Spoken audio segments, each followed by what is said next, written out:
Like I'm embarrassed the fact that I'm hosting a post show for this crap. I'm proud of you, Carl. I love this. We did our Valentine's Day post of Hooked on You, but it was mainly for Jamie Hayter and only Jamie Hayter.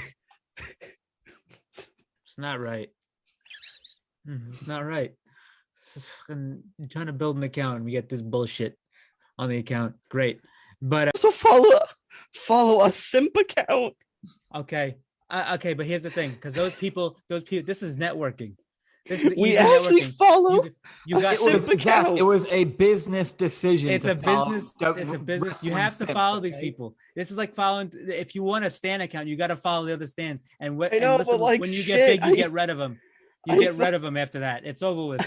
I open up our Instagram and the first thing I see is Pro Wrestling Simp, and I'm like, what is this? I don't look at that. I don't look at that stuff. Decision. It's a business decision because that guy promotes us, and then when we don't need him anymore, we toss him aside. That's what happens. Yeah, well, we got go fucking slap it on a t-shirt and continue to use the move forehead. Unpretty. This guy just say fucking forehead. Switch. What? This guy say forehead. Yes, I did. You think I fucking wouldn't catch that? You think nobody on this program would catch that? But I did. For weird. You almost didn't. For weird. Let's be honest. You almost didn't. Weird champ. Weird champ. This is what we resort to here. All right. Next up. Unbelievable. Five head. Next up, we have. Why people happy?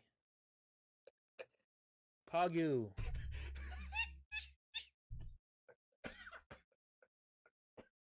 Weird champ. So weird.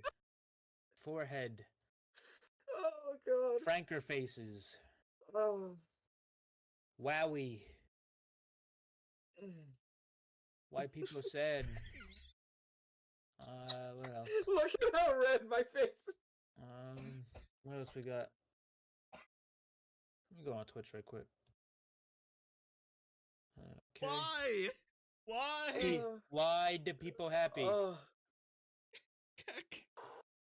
KW, LOLW, XQCL.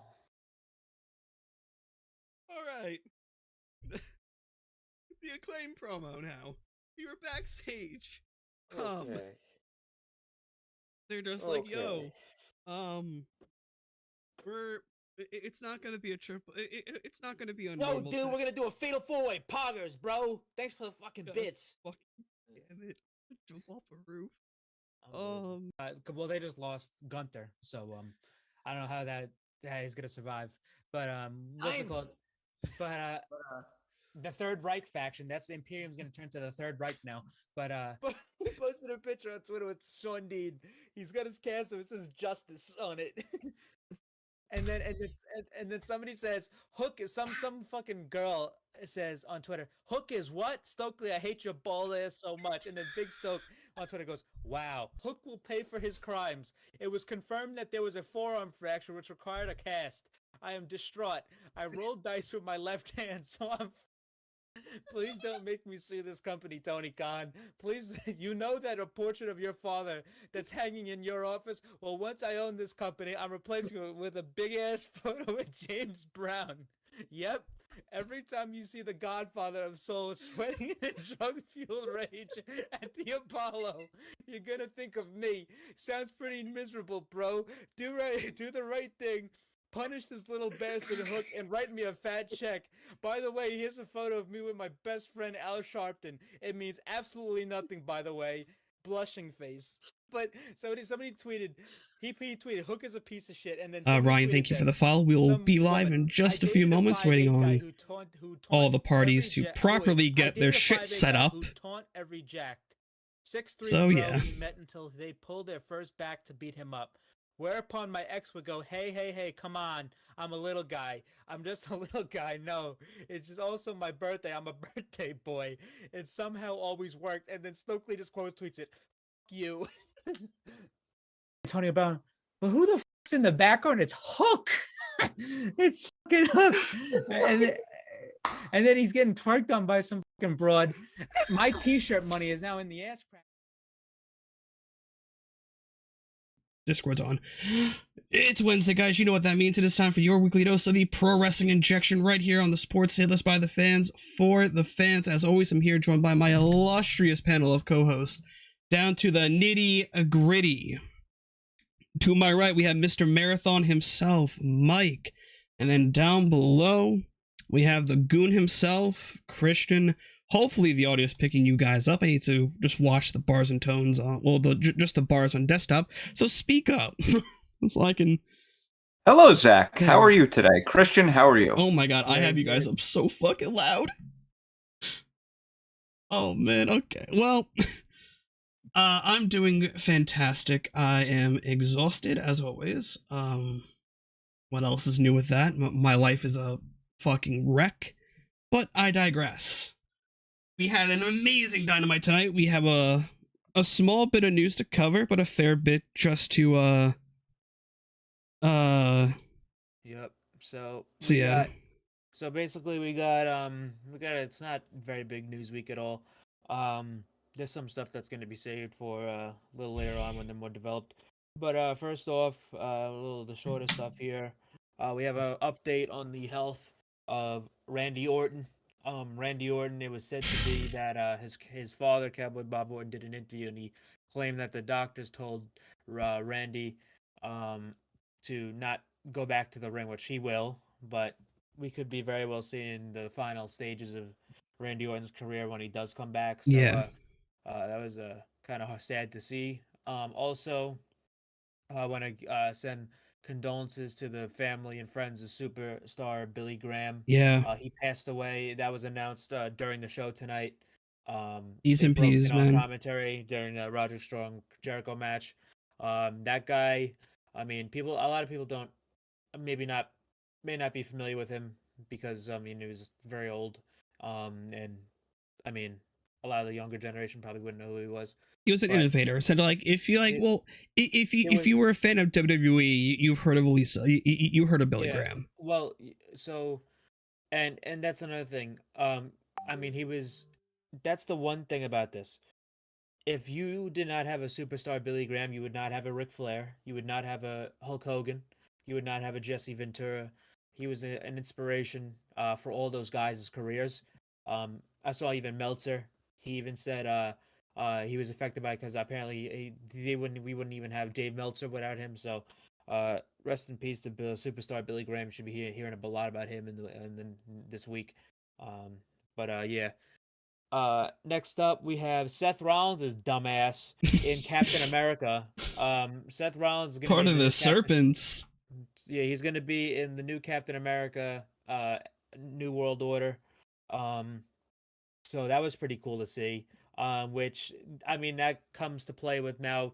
Are they going to be hesitant to put titles on him because he's going to get more movie roles after being in a Marvel movie? We don't know, but just because you're in a Marvel movie does not mean you're a golden goose. Let's be real right there. Yeah, but still, we'll see how that turns out because that movie's a ways away. Next up, we have an update on Kota Ibushi, which this was actually very, very promising. So he did an interview with Dark Pro Wrestlosion, which is a Twitter account, fan-run Twitter account, who interviews Ibushi all the time, and he basically said, I mean, Ibushi still states that AEW is his main priority and he wants to work with AEW. But it has been confirmed, and this was new news, which I was surprised about. The fences have been mended, and New Japan return is not out of the cards. He made up with a lot of people he had problems with in New Japan. A lot of the executives and stuff like that. He apparently, him and New Japan are on great terms, and they're on good terms again, and that relationship has been recovered. So, say even if he doesn't go back to New Japan and he goes to AEW, he could work on Forbidden Door against New Japan guys or something like that without issue. So yeah, so that's very positive to hear. Listen, if Ibushi has definitely already been contacted for this BCC Elite storyline. There's no doubt in my mind that there's not a plan in place where this guy shows up after Double or Nothing, and when they're going to Blood and Guts. But yeah, Ibushi, that's a very positive update on Ibushi. I mean, he's obviously wrestled, so his health's in order. And he almost has his school finished, that's what he said he wants to do. He wants to finish his wrestling school, creating that until he goes back to the ring full time. So that's the update on Ibushi. And the final one before we get into our main story is Will Ospreay versus versus Shingo Takagi in Rev Pro. I think this is number 5 or number 6. I don't believe have it's number, the. I believe it's number 5. I have to pull up the list of the goon. Yeah. So I believe it's number 5, and they're going to be doing it in Rev Pro. But the news here is that this match is going to be happening in England 2 days before Wembley. It has been confirmed that Ospreay is booked for the show. Ospreay will be on All In. He will be on the Wembley show, which I didn't think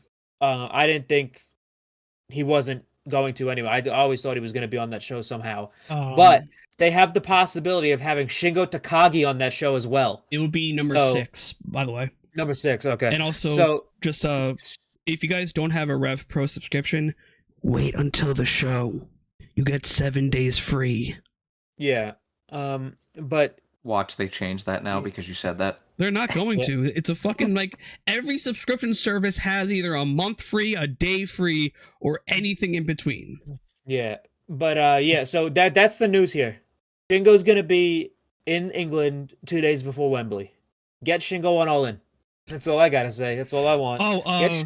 Get Shingo. Dude, one of my dream matches is Shingo Takagi versus Kenny Omega, which I don't think that's going to happen at Wembley, but I really want that match. And Kenny said he wants that match as well. But a Shingo Takagi match against like maybe like Bryan Danielson or like even like MJF, Sammy Guevara, Darby, because he teamed with them last Forbidden Door. I really hope we get a Shingo appearance on All In. Speaking of All In, this ties into here. So rumor has suggested AEW's TV deal. This is per COVID TV. A lot of news publications reported this. I'm just quoting the Twitter that said this. So rumor suggests that AEW's TV deal will be worth $1 billion, but estimates don't appear to have been high enough. According to Wade Keller of PW Torch, AEW's new deal with Warner Bros. Discovery is expected to be worth approximately $240 million per year over 5 years, bringing the total sum to $1.2 billion. On the average, the deal will bring in about $4.6 million per week for AEW, along with Collision, which we'll get to that when we get to that for the announcement of Tony Khan. Keller noted that expectation is a content agreement between AEW and Max, or HBO Max. I'm gonna call it HBO Max because calling it Max is fucking stupid. Streaming service will be announced. Speculation has suggests that AEW All In could air on Max in the United States to avoid the promotion running 2 pay-per-views in 7 days. So it's our rumors are to be true that it's going to be on HBO. Hey, that's cool. I don't mind that at all. Yes, sucks to suck if you don't have an HBO subscription. No, Ryan, I'm glad it's on Max. I see your HBO Max. Well, Jacob Friedman. Yeah, I'm glad it's probably going to be on Max. And I saw the name. Like, why they didn't get? I forgot. It's because of Discovery. Because Discovery had their own streaming service as well, and they're merged now. So it's just they just got rid of the HBO and Discovery Plus. So it's just Max now. Which, I mean, it'll grow on everybody. I mean, it always does. It should have just been Discovery Max. Well, then it wouldn't be. Well, then it will. It's not Discovery though. So it's just got to be Max. Well, no, I think they're merging the two services. Yeah, I know. That's why they couldn't have them like HBO Discovery Max. It's like, all right, that's too much. Well, no, just Discovery Max is what. Yeah, is what Mike said. Yeah, just but then they would have. But Warner Brothers doesn't have their stake in that, so they want their name on it. They don't have their name on Max. HBO, it's a Warner Brothers property. It's not going to be called HBO anymore. It's going to be called Max. I know. I'm just saying I'm saying it's their property, Fucking, so they don't want it on they it. own Discovery now. Yeah, but they don't. People don't know that. Yes, they do. Go into the street and ask some general public schmuck saying, "Hey, who owns Discovery?" I don't fucking know. It's like, do you have Max? Yeah. Okay. That's it. God, you gotta fucking Christ. Listen, we're nerds. You gotta think of the general public of this. Think of the general public. I want to shove the general public up my ass. Yep. Listen, you gotta check every box here. This is business. This is strictly business. I don't like it. I think it's stupid too. We got look at this. We got a streaming service. We got a streaming service out here called Peacock. So I don't think Max is that bad. Yes, we know. I don't think Max is all that bad because when we got a Peacock running around. I want to. So anyway, today was the. I love this stream. Speaking I of, fucking hate it sometimes. Speaking of, we have the Warner Brothers Discovery upfronts today, and that was in Madison Square Garden. They had a bunch of announcements for their properties, but the major one that results to this show is that finally, after months of us knowing about it and trademarks, that we finally got the announcement of AEW Collision. That'll be airing on Saturdays at 8:00, which is a rough time slot. Which yes, it's a very it's a I better see some Nitro inspired fucking stages, my guy. Yeah, it's a tribute to Nitro. What's it called? But very exciting. We gotta smoke that AEW pack real quick. 1, 2, 3, 4, 5. Very exciting stuff. And that wasn't the only big news tonight. Today, so I'm just so basically they put out a poster for Collision, and the names on it that are notable are MJF, Orange Cassidy, Samoa Joe, Powerhouse Hobbs, Thunder Rosa, the entire House of Black, Miro, FTR, and Andrade El Idolo, which that it has been confirmed that Andrade, they did post a video of Andrade saying Andrade's back. Andrade will be a part of Collision, but on the press release it says TNT launches a second night of wrestling with AEW Collision, featuring headliners Thunder Rosa, Miro, Samoa Joe, Powerhouse Hobbs, and Andrade El Idolo. No CM Punk named. We'll get to that in a minute. But it says the TNT launches a second night of professional wrestling with the new tentpole series, AEW Collision, on Saturday, June 17th. It was announced today by Kathleen Finch, Chairman and Chief Content Officer of Warner Bros. Discovery, during the company's 2023 upfront presentations. Yada, yada, yada. The show will be on Saturday nights at 8 to 10 Eastern Time, and will feature wrestlers like Miro, Samoa Joe, Thunder Rosa, Powerhouse Hobbs, and Andrade El Idolo. But yeah, so that's really one of the big announcements here is that, first of all, that's one big one too, that Andrade is back. And in the video they posted, he looked like he was in real good spirits. Like, a lot of people thought he was disgruntled, but it seems like everything has been. He must have something big coming his way for that show then. Yeah, so I'm glad, because I love Andrade, and that guy 100%. He was not booked correctly. In his first run with the company, but yeah, so Collision is here, and that basically solidifies the rights negotiations conclusion. Ryan, there's no ban words in the chat unless I have to ban words, and then, well, things will come to fruition. But no, yeah, everything's good here. We don't censor our audience, and we love to read the chat. Nightbot, I think, deleted his comment. It probably was excessive spamming. He said it said CM Punk twice, so I think. Oh yeah. It was spamming. Okay, I need to. Nightbot, you son of a bitch.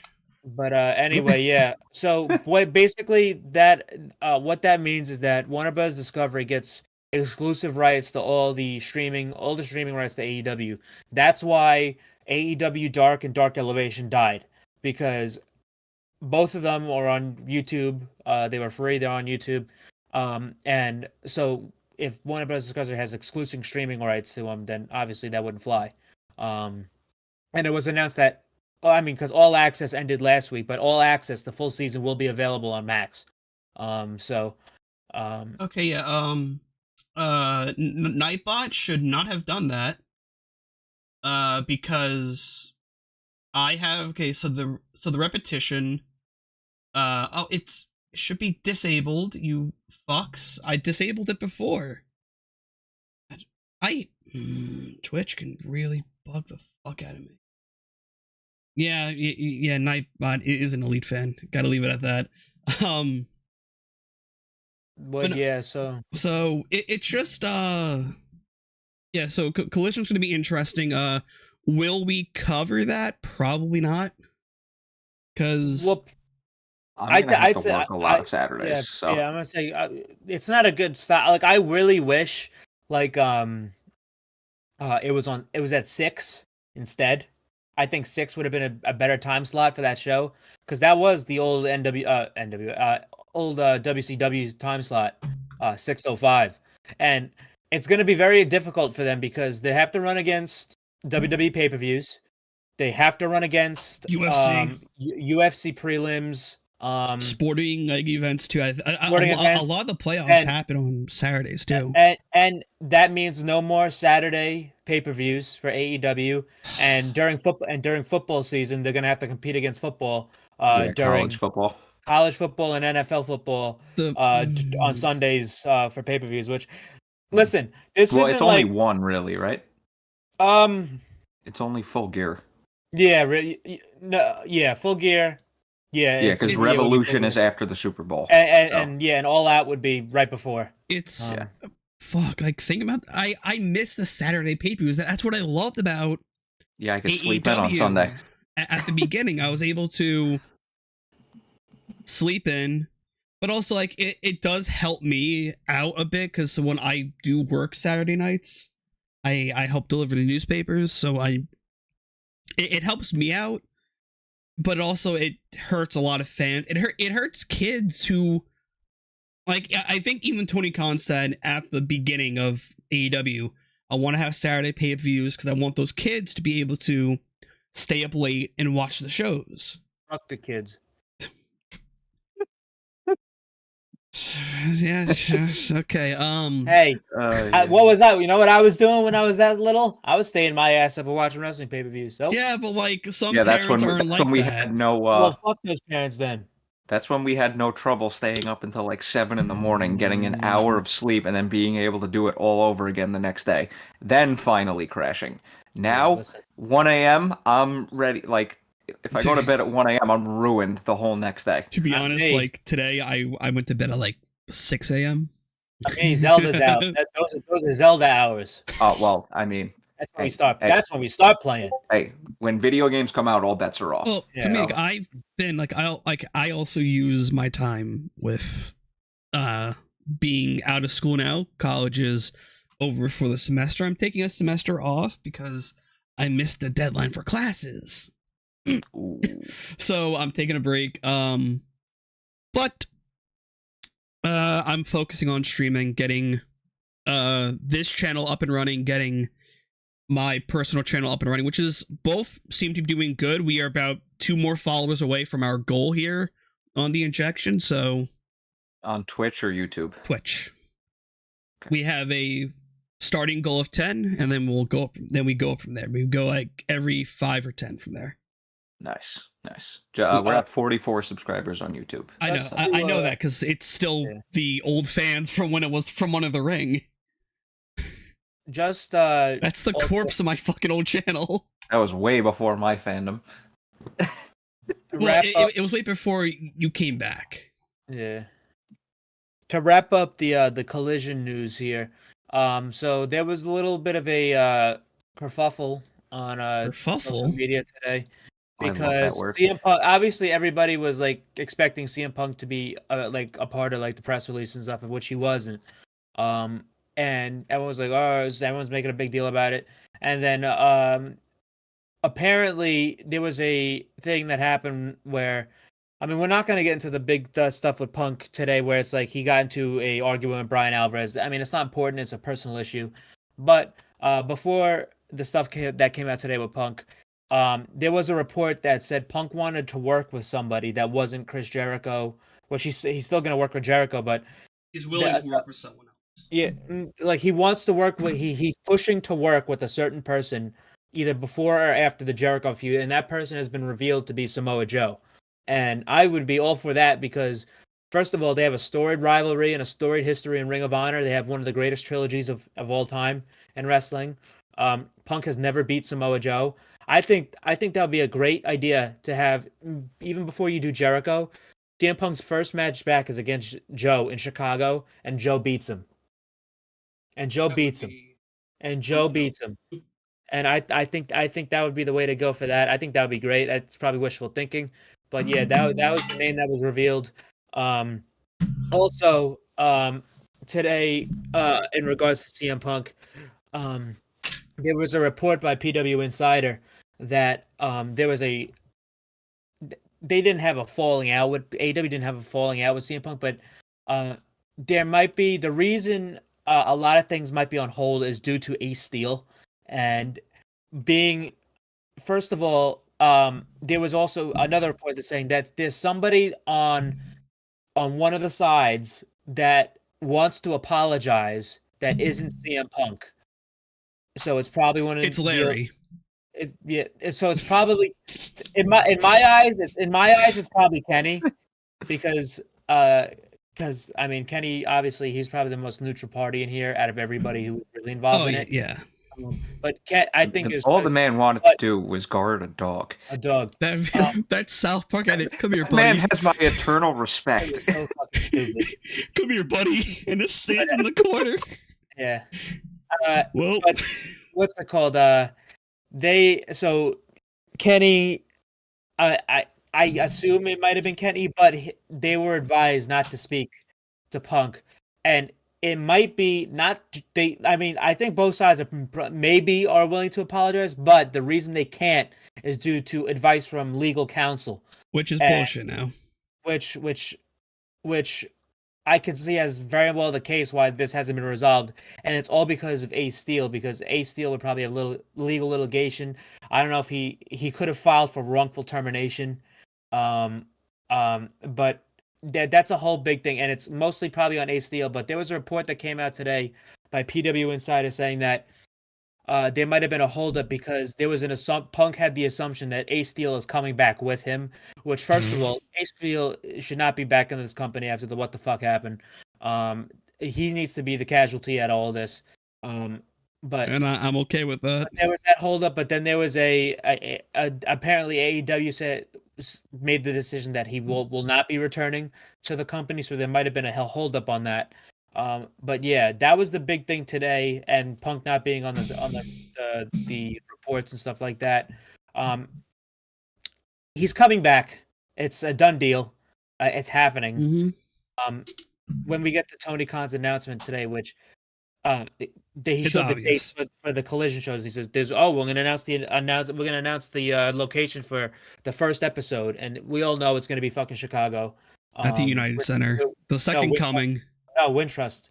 Oh, Wintrust. Wintrust Arena. Second coming of Christ. So Tanahashi has a Supreme t-shirt now. Sweet. Cool. But hey, I think that does it for the news. We'll cover Best of Super Juniors next week. Yeah, so Best of the Super Juniors. So we're on night 5. Today was night 5. Jesus fucking Christ already. And you want to say that for next week so that way we can get like it ends next Sunday. So next Sunday. Yeah. So we'll go more in depth next week. I will say this, if you're a fan of New Japan Pro Wrestling, go watch it. It's been a great tournament so far. The guys in it, the newcomers in it have been great. But let me tell you something right now. Speedball Mike Bailey, that guy is working his fucking ass off. He is working out of his mind. Every match he's had has been unbelievable. Go watch his match it's actually for free. If you don't have a New Japan World subscription, you can go watch this match for free on New Japan World. Speedball Mike, but you can watch the entire night 1 for free if you don't have a subscription. The main event was Hiromu Takahashi versus Speedball Mike Bailey, and it was unbelievable. You got to go watch that one. But a lot of great talent that Leo Rush has been fantastic. Clark Connors as the new Bullet Club guy, he's been phenomenal. Is he gonna retire after this Best Super Juniors rush? I hope not, because that's the thing too. Leo Rush, he really feels like he got his act together.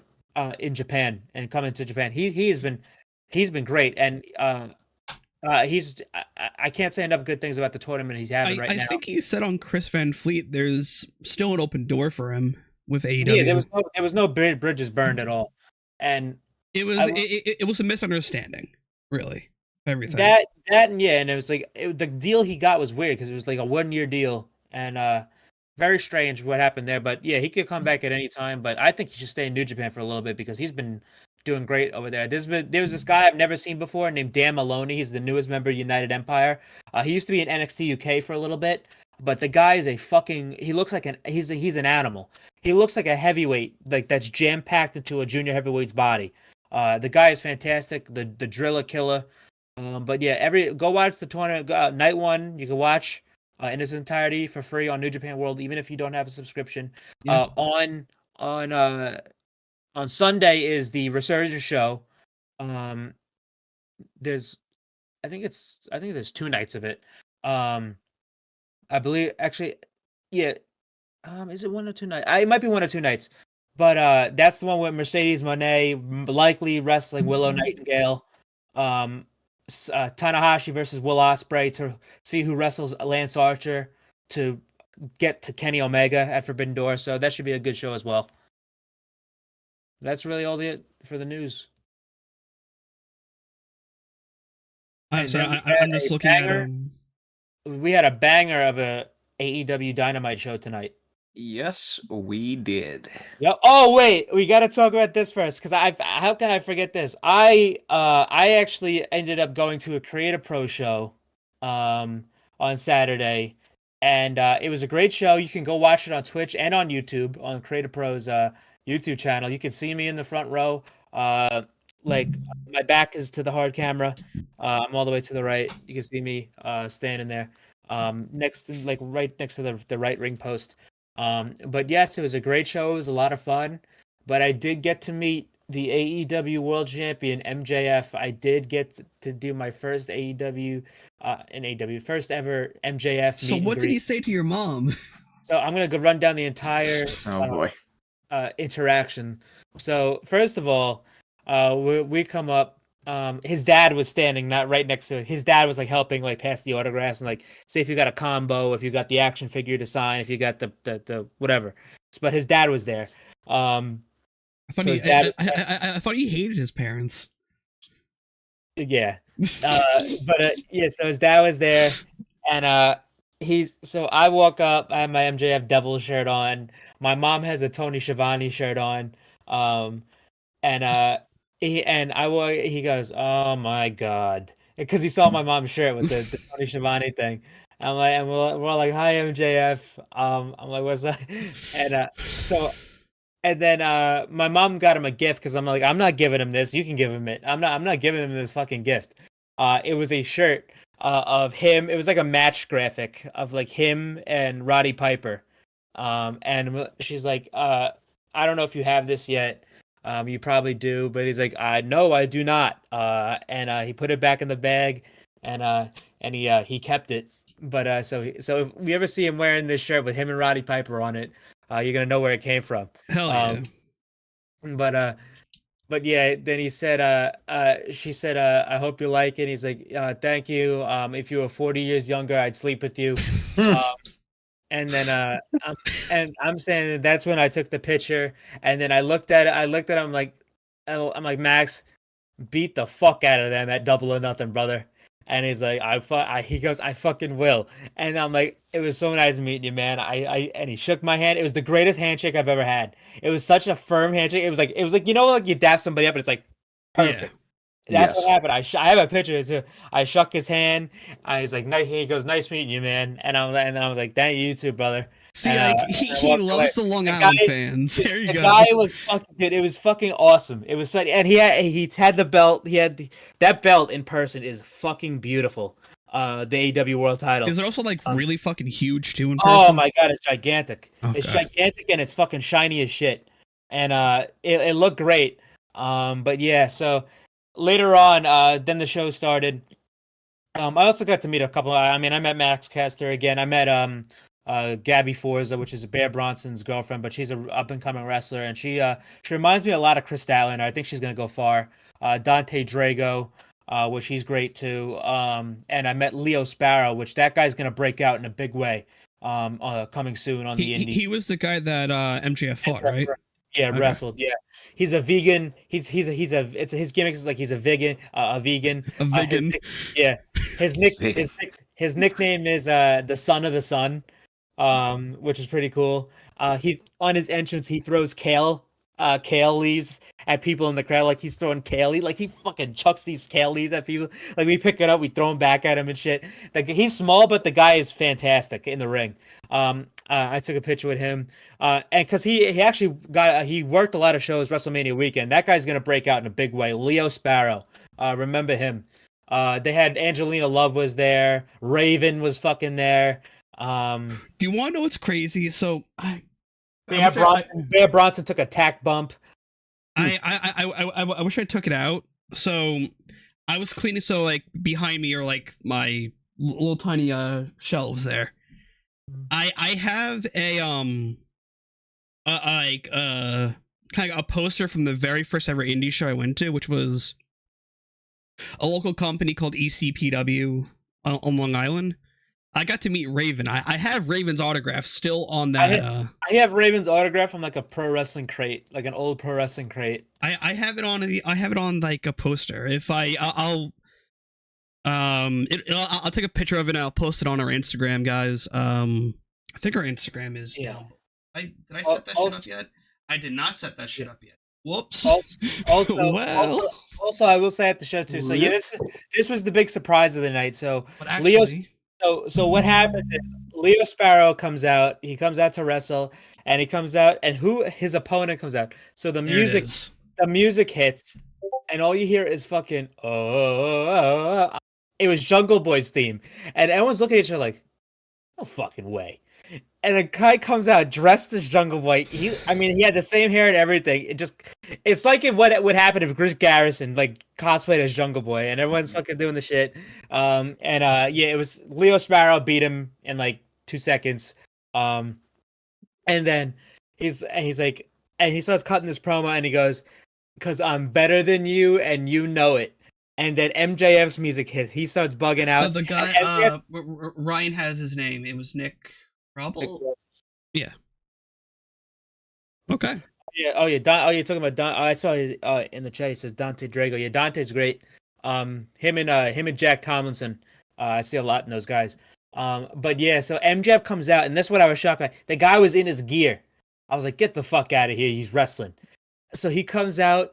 He's like, he put on a fucking probably about like 8-minute match with Leo Sparrow. Great shit. He let Leo get offense. It wasn't a squash. He was playing the crowd. He was saying, he was just talking. He was doing like the Long Island like babyface MJF promo that he does, and then he did it before the match and after the match. Fact that he got Leo, he gave that spot to Leo Sparrow. Tells you all you need to know about where Leo Sparrow's going and what MJF thinks of Leo Sparrow. Mm-hmm. Yeah. Well, if you look back to MJF's like official last Creative Pro match, he put over Jack Tomlinson. And he also in AEW he got Bryce Donovan some job matches like on Dynamite. Yeah, against Shook Group guys. I know them from when I worked at. I met Bobby Orlando and Bryce there as well. I got the whole Bobby Jr., the GOAT. I got to meet these guys when I worked at Victory Pro. That's how I know Ryan. Me and him became friends there. So like I got to meet a lot of the guys that MJF has helped put over, train, all that stuff. Like yeah. Keep your eyes out for Bobby Orlando, Bryce Donovan, Leo Jack Sparrow, Thompson.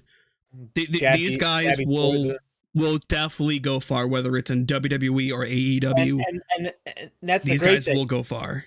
Creative Pro is a great spot to go if you're an up and coming wrestler. Look who they produced: MJF, Max Caster, Chris Statlander, Anthony Bowens, Bear Bronson, Bear Boulder, Leo Sparrow, Bryce Donovan, Bobby Orlando, all these guys coming Even out of this school. Stevens.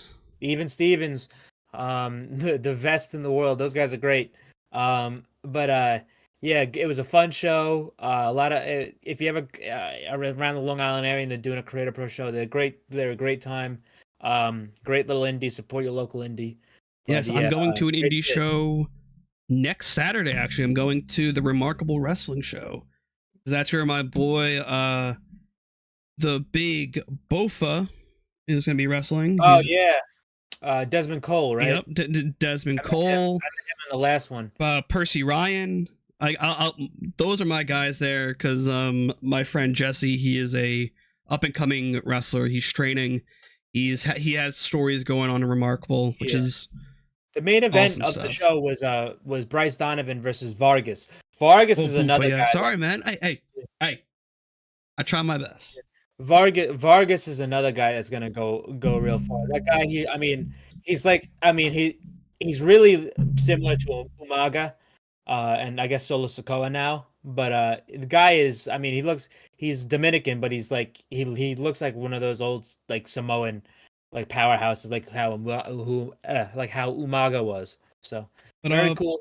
I think it's time for us to dive into Dynamite. We have spent 41 minutes talking about. Well, and that's short compared to for this show. Shit. About 31 minutes actually talking about just the news, indie wrestling, all because Mike took about 10 minutes to get his shit ready. Wow. Hey, read them and weep. Read them and weep. Yeah. But yeah, so we had one hell of a Dynamite tonight, guys. We opened up the show with a Wardlow promo, which is like it's very rare that we see a promo AEW open with a segment. It's normally a match or a random backstage altercation. We don't see a promo. So Wardlow comes out. He goes, "I want Christian Cage to put his money where his mouth is." Spit on me. Yeah, when he said that, I was just like, easy there, Wardlow. Easy. Spit on my face. Twitter blew up. Easy. My part of Twitter blew up after that. I was like, okay, man, cool. You're a fucking freak. That's why. No, it's because I'm friends with fucking freaks. So yeah, that's why I don't associate with no fucking freaks. You associate with me and Mike. You're a different kind of freak. Just had to throw me in there, didn't you, jackass? We're sitting here doing a wrestling podcast. Sky Blue, man. Sky Blue. Oh, speaking of, Abaddon came back on the dark matches, so that was pretty cool. Good for her. Also, she'll never be the same after I watched that fucking Comic-Con thing of her speaking in her normal voice with the full makeup on. Like that was like when I saw Danhausen talking in his shoot voice. Threw me for a loop. She used to be a singer. She did like YouTube singing videos back in the day. But so Wardlow is just like, yo, Christian, just spit on my face. I'm like, okay, dude. Then Christian, well, no, he said like, get your jacket on and get out of here. Then Christian came out with Luchasaurus. Oh yeah, in the most douchebaggy attire possible. This is actually kind of fucking weird. There's an ongoing lawsuit pertaining to Luchasaurus because the person who made his mask filed a copyright lawsuit. Apparently, I don't think Luchasaurus had that mask commissioned. I think he just found it and used it as his wrestling mask, and then he just expanded upon it. Which the copyright I get because the person who made it, because now it's on action figures, it's in the video game, it's on all this promotional shit. Speaking of the video game, the pre-loading is happening for everything console. Well, for consoles, game is imminent. Also, the trophy list has been released as well. We'll talk about that next week. So yeah. Also, what's it called? So yeah, that lawsuit got cleared to move forward. So you're gonna be hearing something about that. Luchasaurus is gonna be just not around for a bit.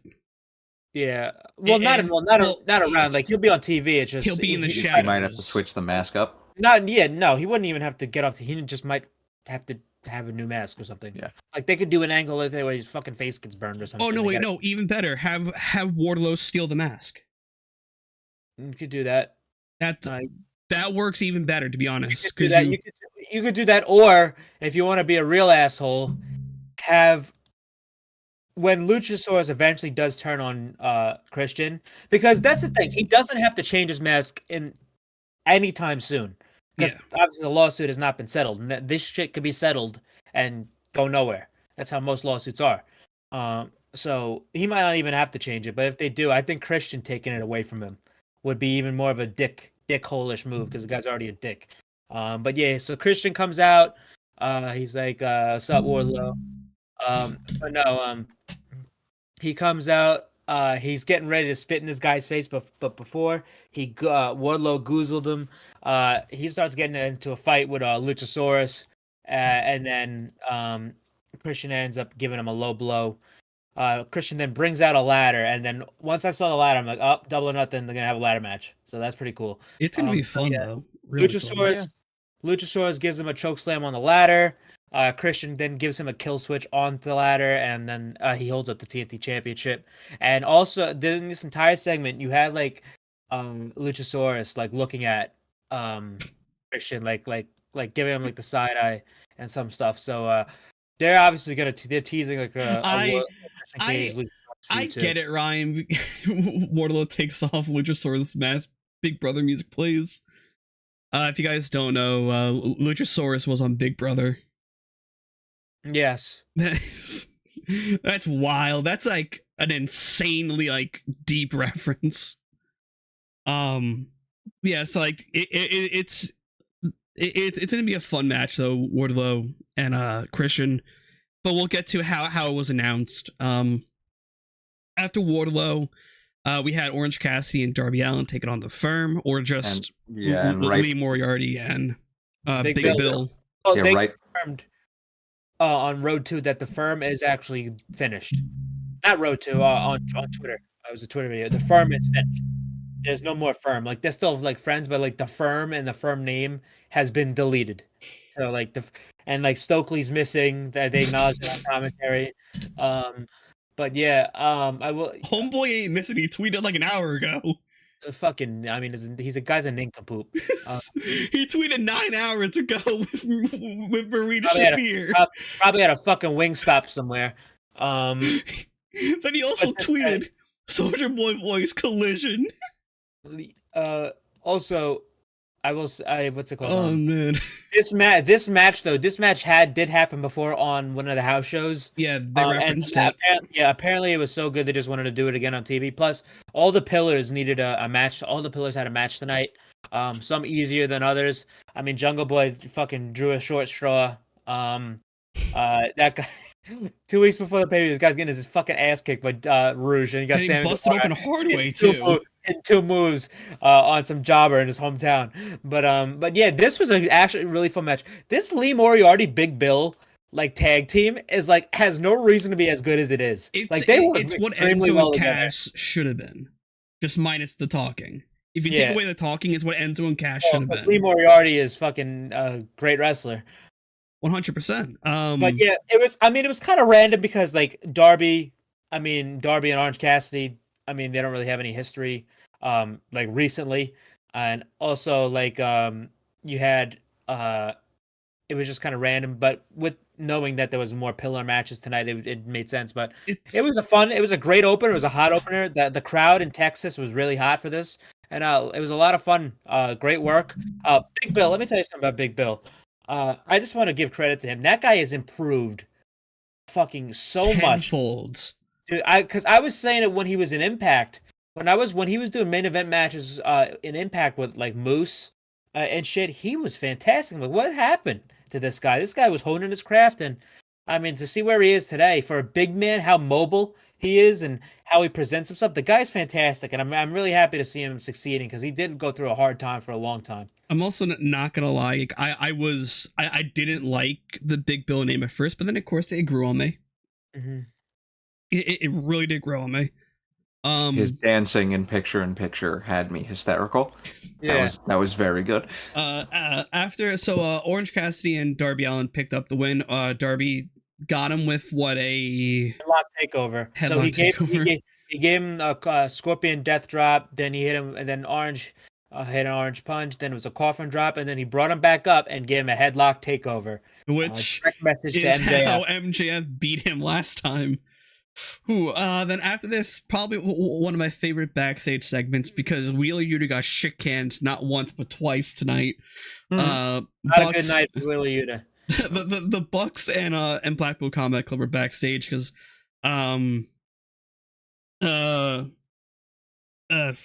names are escaping me right now because I'm like, well, it was supposed to be in the back with Alex Marvez, and then we see the Young Bucks. Yeah, and I then, actually and never then took a hit Marvez of this appears. pen. This pen has now fucked me up a bit.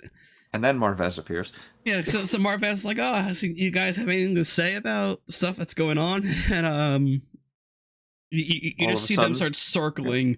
You see that the Blackpool Combat Club circles them. They're out. And I saw these guys. I'm like, oh my god, these guys can't fucking catch a break. And the Bucks are like, we're cool, guys. We're cool. This shit's to turn it into the fucking NXT parking lot. They're just trying to go to work. We're cool. And then freaking Nick just chucks his suitcase at Wheeler's head, takes him down. So that's happening. It's a brawl. Blackpool Combat Club gets the best of them because the numbers game. Nick takes nasty bumps on top of a car. Yeah. Yes. And then Mox is like, this is not a game anymore. We are the elite. That's like, okay. Yeah.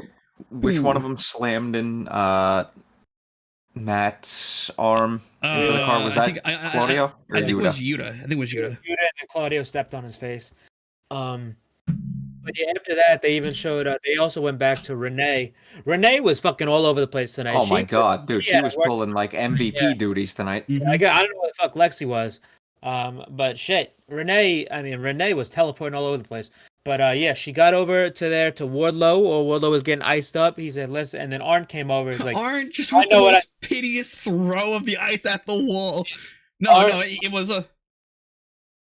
Yeah, Arn basically said, I know what I would do. What are you going to do? He's like, you know what I'm going to do about it? And then basically Wardlow challenged Christian Cage to a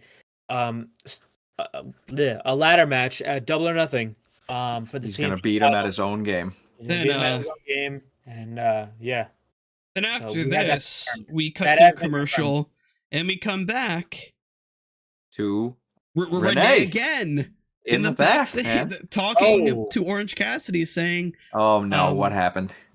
This is just interesting. This is the breaking news from Sean Ross Sapp that AEW will be adding Jade Cargill versus Taya Valkyrie to the Double or Nothing, which I get because I mean that feud. That's not surprising. Wasn't over.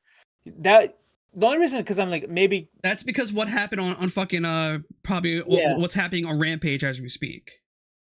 Probably that and what's it called Statlander is. I don't know if they want to have her lose again, but I think Statlander. There's Taya loses again, then maybe Statlander comes back there. From what I've seen, because probably like 2 weeks ago, Statlander, the Best Friends, and Wheeler Yuta did a bit at a baseball game where like they took out everyone. That shit was so random, bro. Like fucking Yuta should not have been there.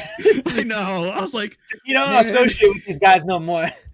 But from how everything was going, like Statlander is almost like is very clear good to go because she was not wearing a brace.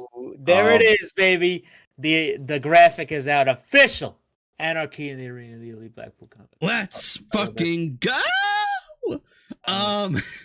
So Orange Cassidy was backstage with Renee, and Renee was like, "Hey, can we get him a chair?" Yeah, no. For some reason, Orange Cassidy stayed in that spot for a long time because, like, 5 segments later, he was there again. So, like, but this was talking about the match with Kyle Fletcher that's gonna be happening. Well, possibly. Yeah, I think Kyle's just gonna end up in the Battle Royal now. I don't know if he's even gonna have a match. Also, actually, you know what? To be honest, they could add that to the Resurgence card. They could. Actually, let me check if Aussie Open even has a match on that card. I'm just gonna make sure. 1972. They are getting so out of hand with these fast movies. What? Fast and Furious? Yeah, Fast and Furious 10 Part 1. So it's gonna be pretty much Fast 11 after this one. Ay, Dios míos. No, thankfully it's over after this. Apparently, thank. Yeah, no. Fucking. You don't know about that family, baby. Okay, so those memes were elite 2 years ago. So there is no. Oh, I just checked. There is no Aussie Open match on the card. So it's probably gonna happen there then. Next up, Sammy Guevara versus I forgot. I didn't. Exodus Prime. Exodus Prime. This motherfucker sounded like a Xenoblade power up. Like this guy was on Dark a while back. I remember the name. I remember the name. Yeah. Oh yeah, you can't forget a name like fucking Exodus Prime. Exodus Prime. But so Sammy did pick up the win. He then cut a promo. Once it's just talking about the match that's gonna be happening at. They needed to give him something. He was in his hometown. They were in Texas, close to Houston, so might as well. Then after this, we had FTR. We had the Four Pillars vignette. Oh, that's right. That was after this. Mm-hmm.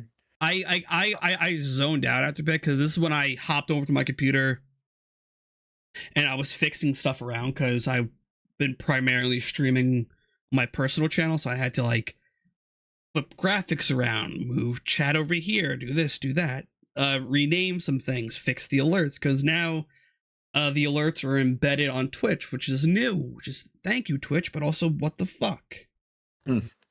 Also, so we got Jay Lethal, Jeff Jarrett, Satnam Singh, Sanjay Dutt come out. They're gonna talk to Sir Shivani about FTR, but before they can even speak, FTR runs out, pushes Satnam Singh's big ass off the stage through 2 tables. I was you forgot to mention Sanjay's guitars. No. To Tony Schiavone went Sanjay Dutt. Oh yeah, that was fantastic. And then Taz was like, "Why do you say it like that? Like that was funny." Taz was taking him to task for that. He read him the riot act. But so FTR come out. They start beating him up. Then Jarrett and Lethal. They get in the ring. They fucking rip Jarrett's pants. They rip Lethal's pants off. Like one of his legs on his pants was fucking. They also fucked up Satnam Singh's jacket too. Yeah, they ripped it. Well, then Satnam ended up ripping it himself. But fucking Cash and Dax are about to hit the Shatter Machine on Jeff Jarrett, but a woman gets in the ring, and then once I saw, I'm like, oh my god, this bitch has weaseled her way into AEW. Not other than Karen Jarrett. She gives Cash Wheeler a low blow, and then Jeff Jarrett gives Dax the stroke, and then later on Sanjay crystal clean guitar shots too. Sanjay gives the guitars that have Cash and Dax's name on them to Lethal and Jarrett. They hit them both in the head with it. But this motherfucker comes out. They're all celebrating with the titles and stuff. So now Karen Jarrett is a part of this thing. I don't know how to feel about it because Karen is great with Jeff at getting heat. Like if you watch the Ric Flair's last match show, like they were like people were fucking damn near jumping the rail to get at them. So Karen is great when she was with Jeff. She knows what she's doing. She's been in wrestling. She was in TNA. She used to be Kurt Angle's wife. There was a whole thing with that, but I mean, I guess we'll see how Max Caster's best lines. Yeah, I wonder how if she saw Max Caster in the back. But so I crystal clear guitar shots, really good. After this we had the Outcast versus. We had Renee in the back again. No, okay. The Orange Cassidy Battle Royal thing happened after the Outcast match. I'm not even referring to that. The fuck? Oh wait. Renee in the back with Darby. Oh, that's right. I was wondering where that was. I thought I put that. Hold on, wait. I put that somewhere. Dude, I'm telling you, Renee was doing MVP duties tonight. No, wait. It went. Darby and Sammy was after the collision announcement, which was after Outcasts, which was the OC Battle Royal. I put my script. I put my list in chat. You should have commented on it. Hold on. It don't did matter. you- It really don't matter what's the order. Wait, As long did as we you? get to it. I posted my list in chat saying, Oh, "Have I yeah, missed anything?" I'm sorry. I was too busy paying attention to the show. This was during commercial. That's what I I was thought. on my phone. I was on my phone. Hey, So just- Darby's in the back. He I gets gotta a take my screen Renee. off the blur. Sammy comes up to him and said, "Listen, whether it's me, you, or Jungle Boy, this we got to get the title off this fucking guy."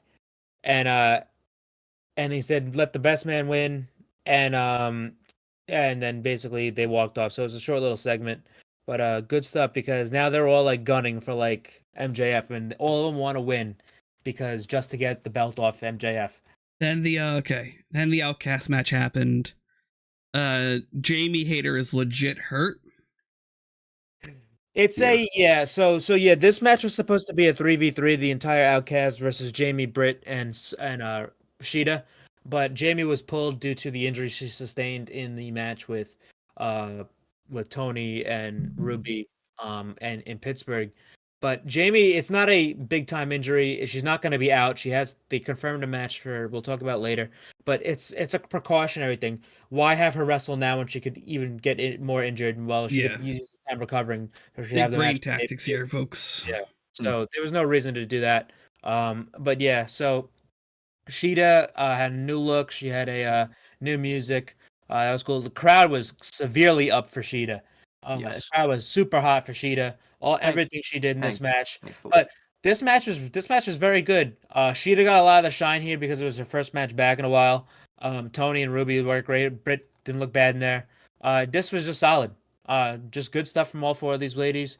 And the Outcast ended up winning because Tony Storm sprayed the green spray paint into the eyes of Britt Baker and gave her a Storm Zero for the win. I love how after the match ended, they put a camera shot on Britt, and there was just like ever so slight green spray paint, like right here, and the rest of her face was just fine. Right? Yeah, I found that funny as hell. It got it because it looked weird because what's it called? It was there, but when she was getting sprayed, her hair was in front. So if you look in the back of her head, she has like a fucking dash of green. I'm like, how did that happen? I don't know. Maybe seriously, as soon as they panned to her, I'm like, oh, please get the camera off her. That's pissing me off right now. Yeah, this was fine. Nothing wrong with this. But yeah, good stuff from these ladies here. And then we go back to our girl Renee, man. Yeah, for all the over the show. For the All Orange over the show. Cassidy Battle Royal announcement. Orange Cassidy clearly, absolutely just What do you mean? winded. He goes like, "Listen, how many people?" And she's like, "All right, well, 20 people." went to Just Tony walked Khan's into He's walked like- into Tony Khan's he goes- office. He goes, "Oh, Well, that's a lot." He goes, "Oh, that's a lot." I was like, "All right, maybe we'll just do a battle royal or something. Like call it the Blackjack Battle Royal or something. It's in Vegas, right?" Well, there's Just 20. and May, And so I'm 21. one. So 21. And he goes, Let's just do I'm a so casino tired. battle royal. Okay, so it's yeah. clear that he's losing at Double or Nothing. It's No, now I don't think so at all. he is becoming exuberantly exhausted. I actually don't think he as well. It's too early for that. It depends on who's in It's it. too early for that. He is clearly exhausted. No. Too early to tell who's gonna win because we don't know who's in it. I have a feeling Miro is in it. I think if Miro's in it, he is a shoo-in. It depends. Yeah, that's what I say. It depends on who's in it. Because if it's guys like fucking Butcher and the Blade and Kip and all them, it's like, all right, well, we know who's gonna win that match. Mhm. But I would don't- say he is losing soon because I don't like. You guys can correct me on this if I'm wrong, but I don't usually see people. It looked like he was wearing ace bandages, and people don't just wear those when they wrestle. yeah, they do. Do they? Yeah. You kidding me? Claudio when he was in WWE. They put it in the video game. That's how fucking much he was wearing them. Oh my god! See, I didn't know that. It's also like I think it helps with injuries too. Yeah, it just stresses. Well, yeah, that's what they're supposed to do. Bailey's been wearing them for months on television. It helps prevent and it helps like Yeah, that's- heal any lingering. I'm so desensitized to those things. Why I don't Ever even since think ever about 'em. since Claudio in the game. Claudio, they had that shit in the game with Claudio. I'm like, yeah, okay, but yeah, no, I don't see the reason I don't think he's losing I'm his not saying he's like injured. I'm just Yeah. saying like he's probably like Yeah. banged up. I, a little he's bit. definitely I banged think up. he is dropping it because normally That would be such a. It's because there would be. This is one of the greatest title reigns in company history. yeah, Yeah, but I having wouldn't. it end Why to is- Miro so he can Yeah, finally not go in a home to his battle royal. wife. Not in a battle royal though. That's stupid. That's. I mean, to have it end in a have Let a. Miro see his wife. Yeah, I get that, but I'm saying like, what's it called? He To have a- hasn't been home. He's had what's it called? Don't they live in like Tennessee now? They're all over Snapchat. That whole thing's You over don't with. get the joke. Remember, every single No. vignette. That, Okay. that shit's over. That shit's over with. Okay, bro. okay, That, hold on, the God hold on. shit is finished. Hold on. Okay. I remember it. Okay, so Mike, every single time Miro had a vignette, Yeah, he mentioned his wife. he couldn't go home to his wife because he was ashamed that he lost his title, so he never went home. And He then went home. someone on Twitter was like, someone on Twitter was like, "Yo, didn't you and your wife break up?" He goes, "Yeah, she's been fucking Bobby Lashley," which is kayfabed into existence now. I This saw guy- that. I mean, this guy's all over Snapchat. The kayfabe's gone. He's home. But anyway, I mean That's that's his twin brother. that's the thing about That's Rusev. about That's not Oh my Miro. God. Orange Cassidy though. That for how many defenses has he had? A 22? lot. 21, 22? 20 was tonight 22? Well, this wasn't a defense. It was a tag match. Oh, right. A lot. Sorry. A lot Yeah, of defenses. 21. Well, 21. I think he's had like 21 defenses, but like counting like matches, like because he's had like a couple tags, he's probably had like 25 matches week to week, with no breaks, including the one he had, the defense he had on New Japan. And That would be such an unceremonious way to take the title off him after a damn near 25 match string with 21 defenses in it. He fucking gets dumped out of a battle royal, and that's how he loses after months. Fuck no. You gotta do maybe that's what actually no, here it is. You do the battle royal to set up who's gonna take the title. Say if Miro's in it, he dumps Miro out, and then oh shit, Miro's fucking pissed. He beats him up, he drags him out of the ring, he beats him up after the bell. And then next week on Dynamite, we get Miro versus Collision. The first Collision, we get Miro versus Orange Cassidy. Orange Cassidy on the Collision poster. can see that. Our top two contenders to possibly take it off him are Andrade and Miro. I'd personally like to see it on Miro first. Oh, I would love to see it on Miro too because Miro deserves. Andrade, I could see. I always said Lance Archer. But could be a great I fit. think AEW is content on keeping him as a like floater for New Japan. Maybe it depends. See, that's my thing. I always said put it on somebody who's going to be in the G1.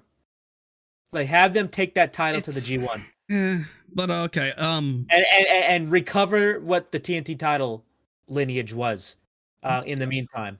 But after but this, yeah, we had the announcement of Collision, Tony Khan announcement time. which so it went from him What and Caliber said the elaborance, the Tony Khan's elaborance. Oh my God. so like it was discussing Collision, and it talked about the scheduling from here until June, I think, right? They mentioned how Well, they're going to be doing They their announced Canada the tour. First, didn't they announce the first 6? Yeah, they announced the collisions? first 6 collisions. And then June 17th, they are going to Newark for. Wait, 17th or 22nd? Let me. I think I have the yeah, here it is. I got it right here. Okay. So it premieres on June 17th with the location to be announced next week. Chicago. Okay.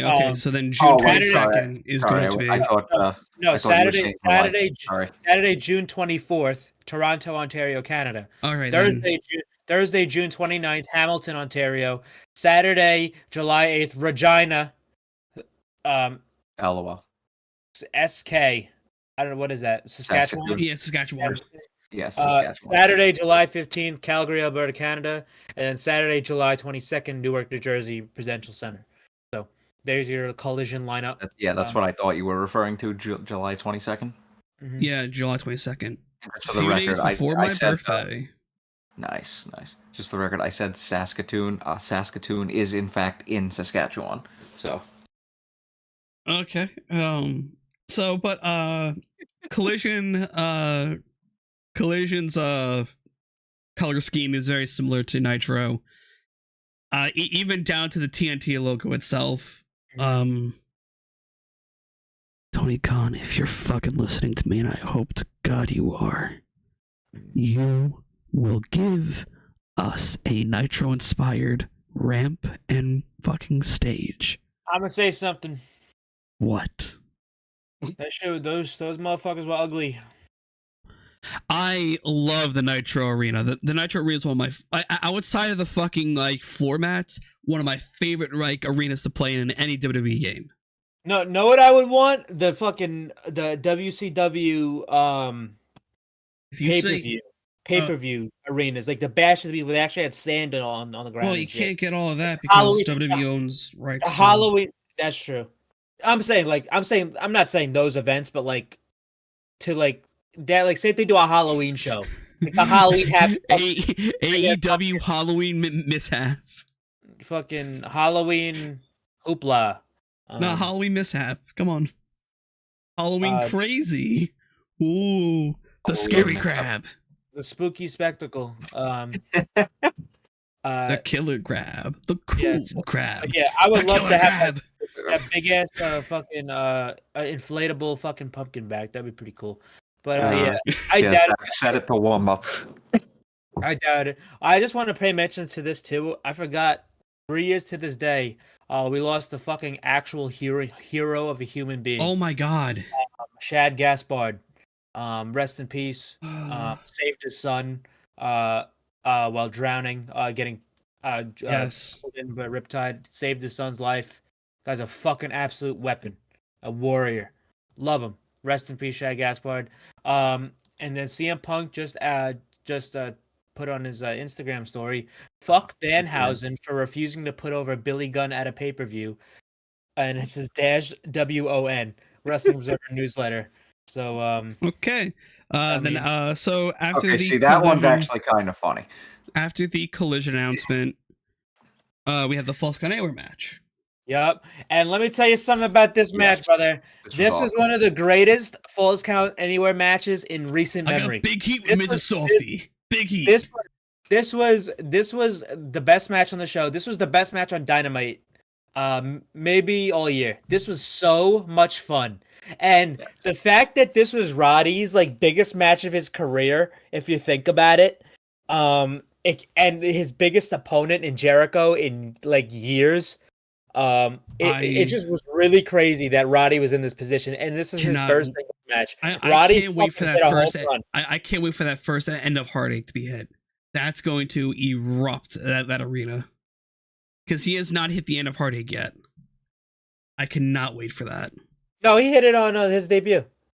No, like it's the lung blower. You pick them up, and it's like the vertebraker. The end of Heartache is the suplex into the knees. Yeah, I didn't. Did he hit that on the debut? Yeah, he did that when he came out. He did it on fucking what was his name? Parker. No, it was Parker or Garcia. He hit it on when he was given a start during his debut. I don't remember that. I would have popped heavy for that. I do not remember that at all. What's it called? But yeah, he came out. They got off to the races quickly. This was a stiff ass fucking match in the beginning. He was laying his shit in, Roddy, and I mean, Roddy is obviously notoriously stiff and a hard worker. I mean, their chests were beat red. Still have to watch that PWG match. Yeah, their chests were beat red. About 3 minutes into the match, I love Roddy. I mean, Roddy did this in NXT because he was called like the pace guy, like his cardio was crazy. Back in NXT, and like he could go for a long time. Like he was going back and forth. He winded Jericho. He almost crashed into Aubrey. He just hit with the forearms, but they were fucking hitting each other.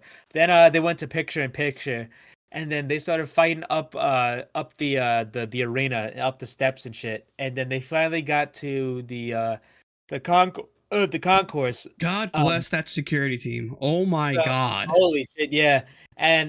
So first off, like Jericho puts Roddy through a table up there. Roddy threw fucking hand sanitizer in his eyes. Then later on, they go into the stairwell and they're fighting on like this I was pillar. scared. on this I ledge of a didn't know. stairwell. I was like, what the fuck? And that's what I was, because I love when this is a Falls Count Anywhere match, not the bullshit where you go around the ring, hit each other with kendo sticks, and then fucking somebody gets pinned on the announce table. That's not a Falls Count Anywhere match. This was a Falls Count Anywhere match. I love Falls Count Anywhere matches where they go around the arena. Like, I love those, man. Or they go in the back and like they're playing with like forklifts and shit. Yeah. I remember the one with like Kane and like John Cena back in the day. And that shit was so fun. Hey, but every Falls Count Anywhere match I do in a video game, I make sure that shit goes from ring to backstage area. That's as far as you can go. I mean, this was great. But yeah, Aubrey. By the way, those shots that they were laying in the stairwell. Oh my god. Oh yeah, Echo. Oh my god. The echo. It made it sound so much better. So good. Aubrey took some strays because Aubrey posted a picture of her forearm. She was like, because it was funny because Jericho's going for a pin in the stairwell pillar, and Aubrey's fucking smashing the handrail. Go 1, 2, and then but then Roddy comes out. He brings Jericho over to this Mr. Softy station. Got Throws big ice heat with cream in Mr. his Softy. face. He takes this, and the funniest part about this, if you watch the Mr. Because apparently, like all these people, all like the event staff, didn't know this was probably happening. But so all the Mr. Softy workers, there's this girl who's like the cashier, whatever. Maddie Rankowski. It was? Yeah. I knew she looked familiar. I love how I knew this and you didn't. I knew she looked familiar, but it went so fast, it was so blurry. I was like, no way. But anyway, behind her, that was crazy. Behind her, there was actual like workers I don't know there. who that is. She's been on Dark okay. a million times. She's like been so on- many Okay. Yeah, so they didn't put actual workers in harm's way right there. No. No, she was probably just the front line and to protect everybody. Yeah, the guys in the back, were actual like they had aprons on and shit, and they actually looked like not fucking indie wrestlers.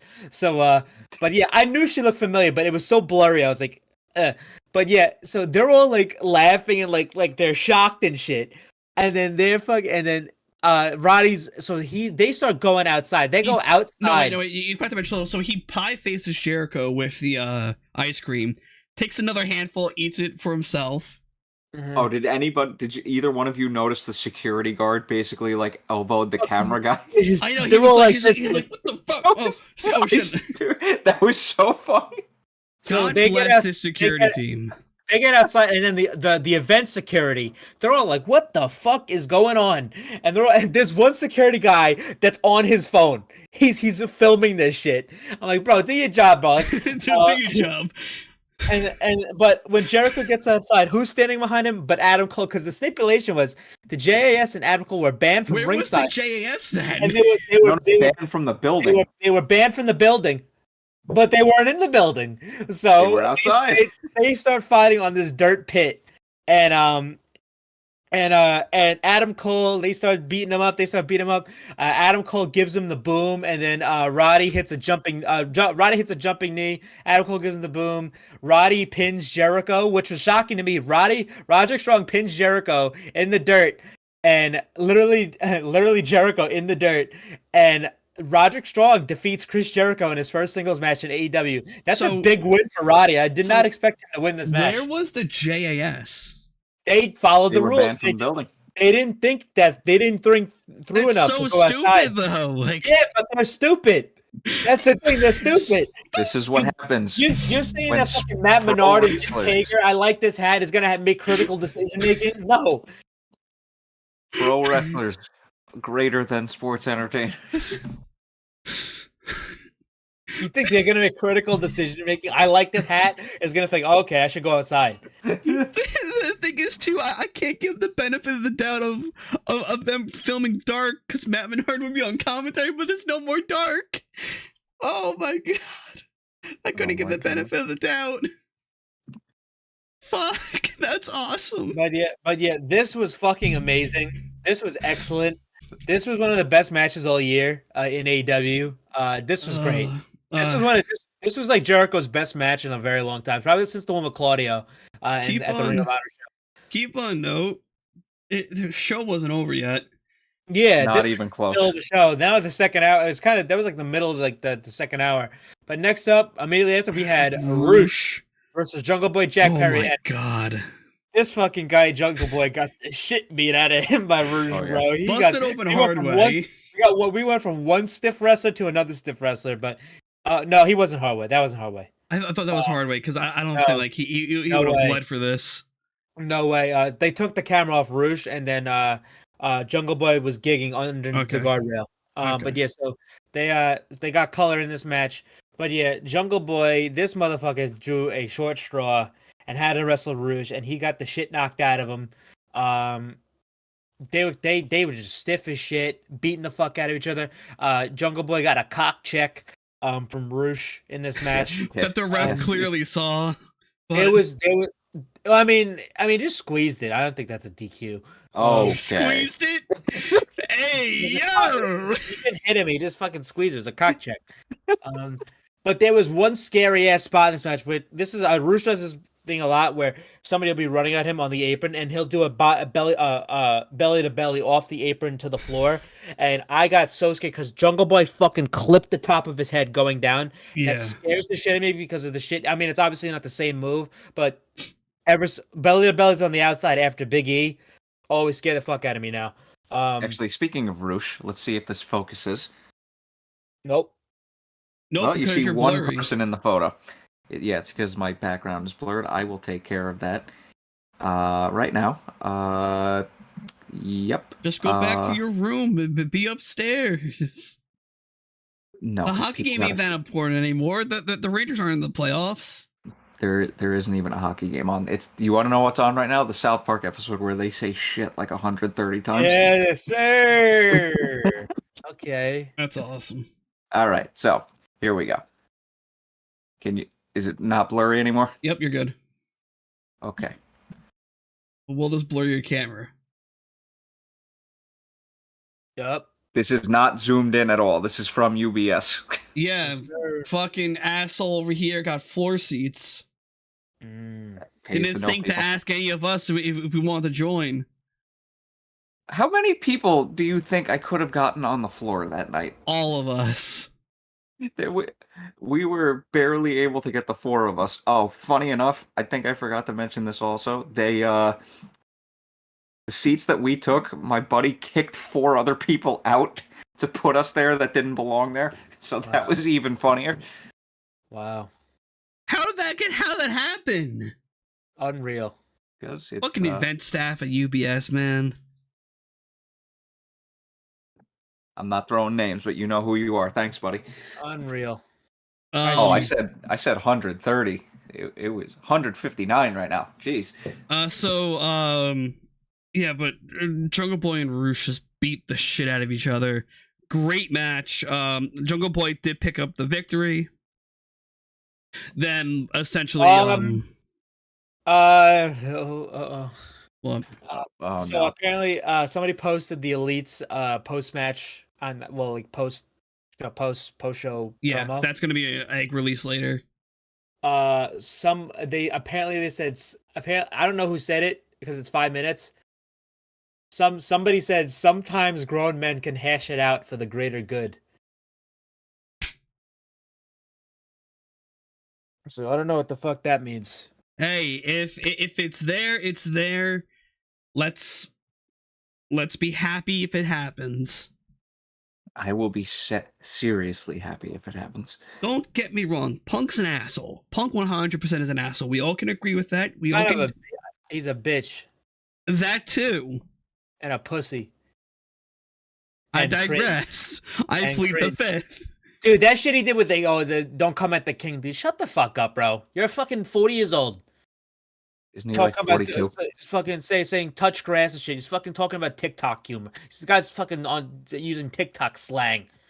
What's the matter with you? I don't even have a TikTok account. Yeah, I did for years until the bans until they talked about starting to ban it. Then I got on it because I'm like, all right, this is gonna get banned anyway. That's kind of cringe to do that. I Hopping just on the don't feel like- bandwagon just for it to be No, the only reason I wanted it is because I saw dude, this fucking theory pill shit is fucking killing me, bro. Nah, have you seen this? What theory? Oh, theory pill.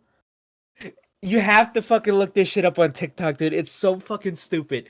It's all just Austin Theory propaganda and like goofy, like fucking Quandale Dingle type memes about Austin Theory. And it's like fucking, it's like Cody cutting a promo, and it's like the Chad Virgin fucking meme. It's What like the Cody, fuck is this? it's so fucking stupid, dude. That's why I got it. I'm like, dude, I gotta watch. Motherfuckers after buying the Austin Theory stock. I hate it here, man. I've been popping I bottles. fucking hate it here. Fuckers and champagne. And then, dude, it's fucking hilarious. You gotta watch this theory pill shit. It's so stupid. So you gotta watch this like called The Ultimate Theorist. And it's like it posts like the car horn, like they're like the like the fucking like, to be honest, cartoon sounds. I'm gonna be Theory's real, but the real ones know why I have a TikTok. The real ones know why I have a TikTok. I just never wanted to make another social media account. My For You page is filled with tattooed goth women. Let's go! It took me 2 years to get it solidified as that. And also, very outlandish humor. Posted a video saying we must protect our kids. I've been popping bottles. Ryan gets it for at least for the theory pill. But all right, theory pill. Fucking Yes, theory pill, fucking go. legend. I always liked Austin Theory. I didn't need TikTok to like him. I always liked him right out of Evolve. I thought he was great.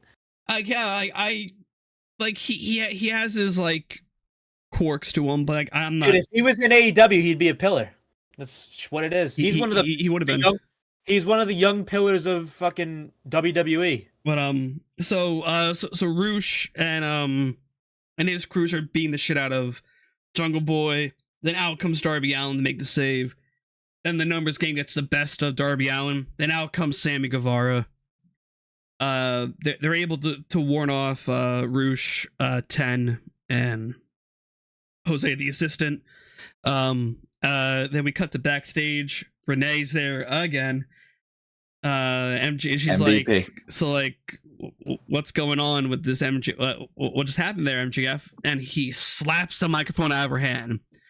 The smallest seed in a cornfield planted for Mox and MJF. Yeah, I hope that doesn't. I mean, because since we already got it, I mean, for the title, I hope we don't get that for a long time. Well, no, like yeah, it's not going to happen for a while, but like that is the like smallest seed like, in a cornfield. Like over a year. I don't want to see that until Mox is done. Well, no, I think it's gonna like how this stuff's gonna happen. We got the 4 pillars out of the way here. Probably, we see another title hunt for Hangman. I feel. Maybe. I mean, yeah, maybe. I just keep Mox the fuck away from it. But like, but what I'm getting at is like you have that smallest seed planted. Yeah, you could just keep it. You could just leave it. I mean, you can leave it there. I mean, and plus, Renee's all over the place. This is not going to be the last time Renee's. Yeah, but like you have like every small detail in AEW kind of matters. Like from the way someone just looks at someone. They could save this happens. They can save this for like 2025. I mean, that's when you can probably do Mox and MJF again. If MJF hasn't. Yeah. A lot of little things matter, yes, but everything matters. That's like some Kingdom Hearts shit right there. Well, it's like every little detail from the way someone looks at someone. I didn't need to hear no Kingdom Hearts bullshit. I don't want to, dude. Listen, let me tell you something. When I was getting ready for Kingdom Hearts 3, and I had to watch all these videos because I played 1, 2. I played 1 and 2, and then I played 3 because I'm not doing all this other bullshit. I played all of them except 1. When I what the fuck? When I watched all the videos, even the PSP ones. Yeah, when they did the HD remasters. Yeah, when I watched all the videos of them explaining all the side games and shit, I literally had a migraine, and like that's how it did. Fuck that, dude. It wasn't, let me just say this: if it wasn't for me graduating college, I would not have played through all of those games. Like me graduating when I did, because that was a summer filled with Kingdom Hearts. We got you in both chats, Ryan. Jeez, you're doing double duty for us. You're being the Renee of the comment section. Thank you. Anyway, getting back to this. We had. Well, before Jungle Boy rolled up Roosh to beat him. We mentioned that already. Oh, okay, and then Sammy ran out. Because we got onto the MJF slapping the mic out of Renee's hand. Yeah, which is like I said, it's the smallest seed in a cornfield. Like it's bound to be brought up again eventually. Yeah. Then we had we cut to a commercial, and then we come back to guess who? Renee. I want to be on note. I heard the fucking Whopper song 5 times tonight. Yeah. I told my mom there needs to be like a class action lawsuit. At BK, have it your way. BK, before we get into that, your way. You rule. You rule. I just run down the Rampage lineup quickly. We have the Blackpool Combat Club, which is Claudio Wheeler and Mox versus Bandito and Chuck and Trent. That's going to be great. The Acclaimed with Daddy Yaz versus the Varsity Athletes. That's amazing. Jade has an open challenge for the TBS Championship, and we have Dustin Rhodes versus Bishop Khan. And then we hear from the Hardys. Yeah, we'll hear from the Hardys, and then for next week for Dynamite we have just one match announced. Yeah, which is pretty damn good one. ROH title. Claudio and Yuta taking on the Lucha Brothers. The Lucha Brothers. For the Ring of Honor tag team titles. It's gonna be amazing. Yep. Point blank and simple. So, next time. So now it's time for the main. Wait, hold on. Oh, fuck. No, remember we cut to a commercial after Renee got the mic slapped out of her hands, just to come back to Renee in the back with Tony Storm. Oh yeah, so Tony's like, "Hey, Jamie, fucking fight me at Double or Nothing," and that match was made. So we're getting Tony Storm versus Jamie Hayter again at Double or Nothing, which I have no fucking problem with that because the last one was one of the best matches on the card at Full Gear. And listen, I mean, if they weren't going to do the tag match, which they were supposed to do this week, there was no really clear. Yeah, good match, horrible ending. There was no clear basically no clear women's title match for the show. So I'm very excited for this because I mean this is going to be the third match. They had their first match at UBS.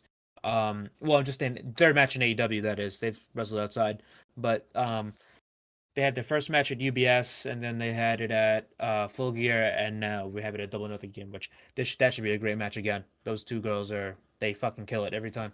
So I agree. I'm just fixing up my desktop on my laptop. But okay, please no bullshit finish this time. Okay, so before we dive into the main event, it's time for yours and mine's favorite segment. I need to full screen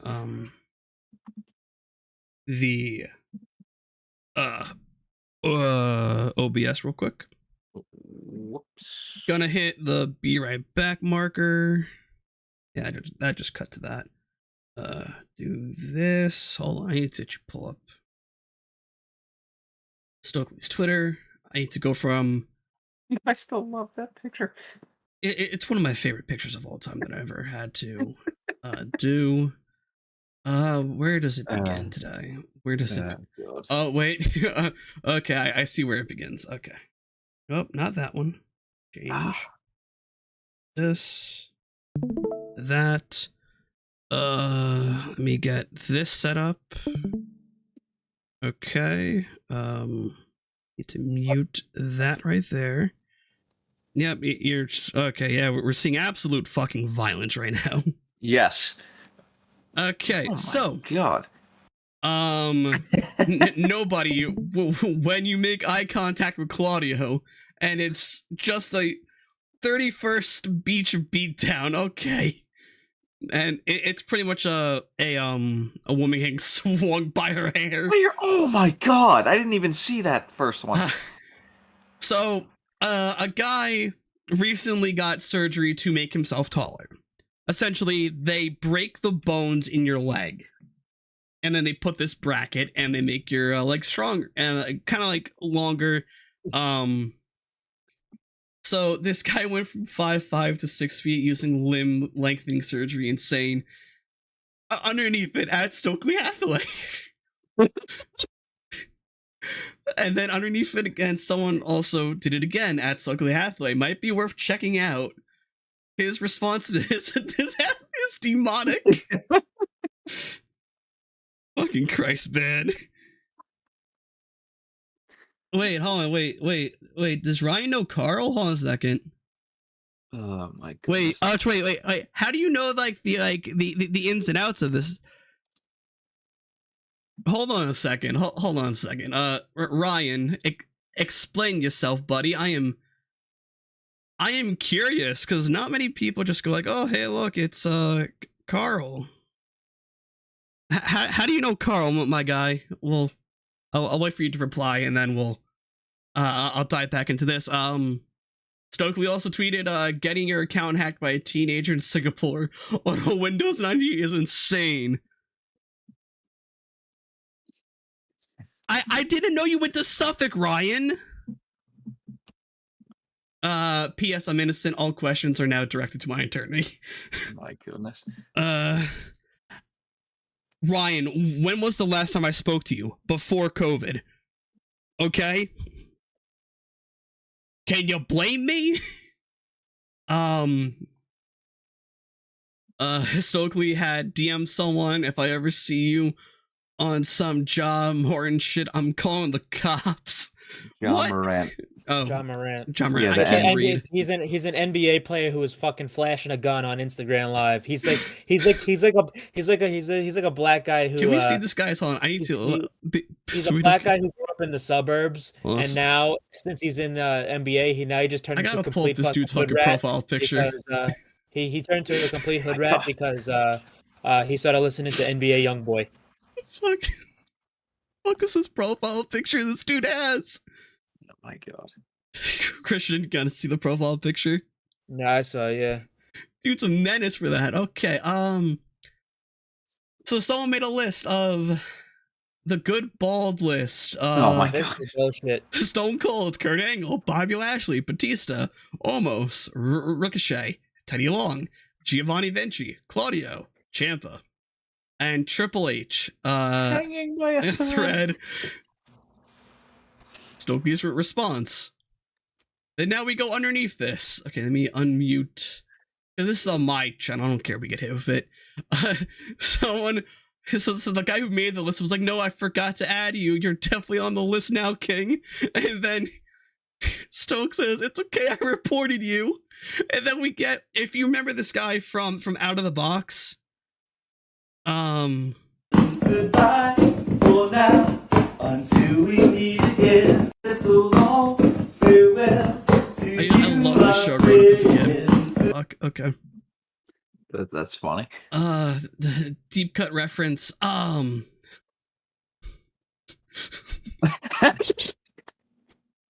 This is crazy. That's John Morant. That's the NBA player. That's John Morant. And then I read this earlier. Stokely had said, "Soulja Boy voice, collision, Soulja Boy voice." This man's going to hell. He put his size at 6'3", Marina Shafir 5'6". This man's going to hell. Oh, that Arn one broke me. And then I saw the Marina Shafir one. That was hilarious, but that Arn one just broke me.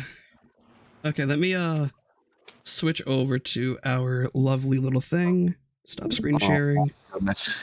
Full screen. Why did I turn off my camera there? Hello? What's happening? Good question. There you go. It doesn't matter. Oh, that Transition Arn one was back. pure. I don't just know what fantastic. was being said before. Let me pull up Chatterino again and fucking read everything. Bring that up there. Okay, Zach, I think I heard your name one time by one of my professors. I think it was like, wait a minute. Okay, hopefully in a good sense, Ryan, because, well, well, I don't like some of the professors at Suffolk. Besides Carl, Carl is a real one. He hates the Carl's F the man. word. That's right. Well, no, he hates the I word, which is if. Carl. No. He hates what ifs. He said F because like fake. Well, that too. That too. It's time. Yeah.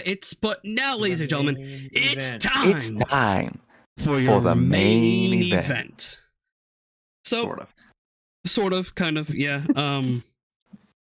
Main event match. Christian had miscalled this match. He had said it was going to be like UBS. It was going to be squash. I'm still very curious on what Professor said my name. That's gonna bug the fuck out of me for a while. I'm glad it didn't, because this match was fucking. These two motherfuckers in here went fucking crazy. I knew it was gonna be great. I mean, it's Jay White versus Ricky Starks. I mean, come on. It's just because I'm like, it was just strange to me because I fully expected this to be on the pay-per-view, which knowing with the finish of this match, it will be. But yeah, so we had Jay White versus Ricky Starks. Excellently worked match. These guys were fucking working tonight. I was half expecting to be like a wonky finish that wasn't as wonky, but it was And, dude, the near falls near the finish of this match were fucking fantastic. The Uranagi, the Uranagi near fall, the fucking the back and forth where Ricky hit when Ricky was bouncing off the ropes and they were teasing the spear, and then what's it called? Juice grabbed his foot, and then Jay. I was half expecting to see ELP tonight. That's why I was saying like he was gonna be under the ring to hold like Stark's like foot down. That's the thing. I'm not too sure he's even gonna be joining. I can say it's a shot in the dark. We have to like remember he had his black and gold gear merch that he dropped. I think it wasn't dropped. He's always had that. Okay, well that he's like pushing again. Yeah, he always had it. I think it might have been a misdirect. But because he has pink hair now and he's been teasing joining Hontai. But if he does, he does. Yeah, which we'll see. And that's the other thing. That would be a switch because like he's signed to New Japan, so yeah, his main priority is Japan, and I don't know. But so like this match was great though. It did end in a DQ finish. I was before we get the finish when they were coming back and forth when Ricky teased the Rochambeau and then he hit him with the spear and Jay kicked out and like the counters. This felt like a Jay White New Japan Big Show main event. I'm so happy he carried that over to. It's because he cares. It's just the guy is fucking phenomenal. The guy is unbelievable. This guy's gonna be the world champion in this company one day. He better be. He will be. When MJF's done being the top heel, and he takes a back seat, and when he's done, done being the top heel, but done being the champ, your next top heel champ should be Jay White. I mean, the guy is phenomenal. Just real quick, Ryan, when you see Carl next, ask him about the hit list, see if you can join in on some stuff. It's a great internship opportunity at Suffolk. You can ask me, you can ask Christian right here. Yeah, I'm graduating tomorrow. Sometimes I fudge the numbers, so you can join this team if you want.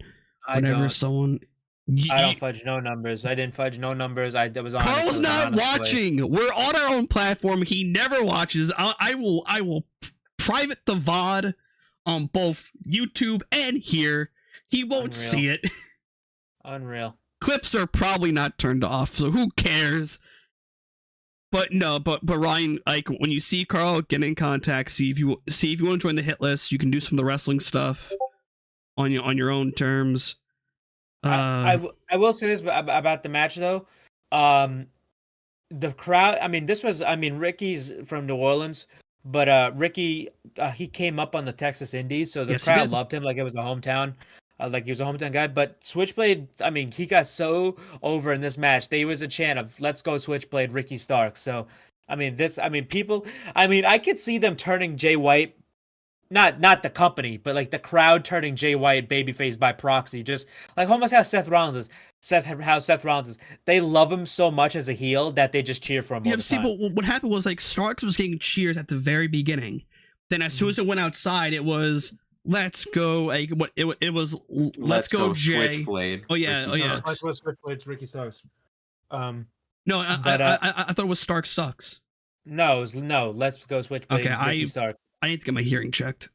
Let's but go, yeah, Adam. it was Adam sucks. Yeah, it was a complete split crowd. But the finish came where Ricky started beating down Juice Robinson with the chair, and then he hit Jay White with the chair twice, and then the ref had to call the match off. Rare DQ in AEW. And Starks got booed for that. Yeah, he got heat. But what this does is Ricky! set up Ricky. This sets up Double or Nothing. They're definitely gonna have probably a no DQ match at Double or Nothing. So both guys, It'll be whoever hopefully loses, it doesn't like overshadow like the other DQ match. At non-DQ. Yeah, I don't. Yeah, because they're gonna have. We'll get to it after this, but I'm glad they're gonna do it at the because this deserves a pay-per-view and more time, more stuff like that, and I can't wait because if it is no DQ, whoever loses will be protected. So if not, like I would say maybe have another like normal match, then the rubber match be the no DQ. If they had a normal match, I think Jay has to go over. I mean, Jay has to win. I mean, I know Ricky's coming off beating Jericho at Revolution, but Jay is too new to like having the rubber match would be ideal too. You can because like I would think like I don't think AEW will do 2 no DQ type matches in one go, especially to this caliber. Yeah, because we already have we have the ladder match already. We have Anarchy in the Arena. The 4-way is like no DQ anyway, just because of the rules. So I don't know. We have Jamie versus Tony, FTR versus Lethal, and the Battle Royal. Which and also like Briscoe's gonna be very loose on those rules. Oh yeah, he's gonna let shit fly.